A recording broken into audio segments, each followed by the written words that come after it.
రావాలని మిమ్మల్ని అందరికీ కూడా రిక్వెస్ట్ చేయడం జరిగింది. ఏప్రిల్ 25వ తారీఖు నాడు ఉదయం 10 గంటలకు ముహూర్తం ఉన్నది. కాకపోతే పొద్దున్నే 10కే ఉంది ముహూర్తం కాబట్టి మా కార్యకర్తలతో చేసుకుంటా ఉన్నాం.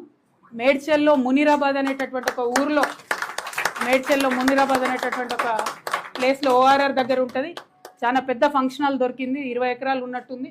మా కార్యకర్తల కాడికే ఒక 30-35 వేల మంది పడతారు.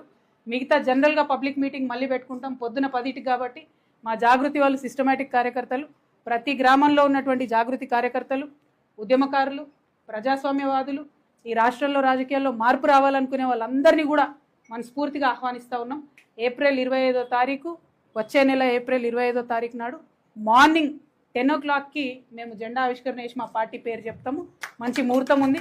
మీ అందరికీ తెలుసు, నేను ముహూర్తాలని బలంగా నమ్ముతా.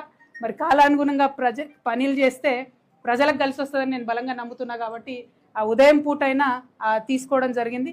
ఆ మొత్తం డీటెయిల్స్ అన్నీ కూడా ట్విట్టర్లో, ఫేస్బుక్లో, వాట్సాప్లో మళ్ళీ మీకు లొకేషన్తో సహా. ఆ హాల్ పేరు ఆద్య కన్వెన్షన్, అద్వయ కన్వెన్షన్, మునీరాబాద్.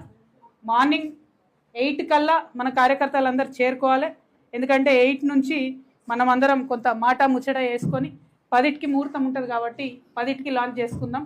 ఆ మొత్తం 18 ఎకరాల్లో కూడా మరి ప్రాంగణాలు ఎట్లుండాలి, స్టేజ్ ఎట్లుండాలి, మేము మా ప్రాంగణానికి ఎవరి పేరు పెట్టుకుంటాం.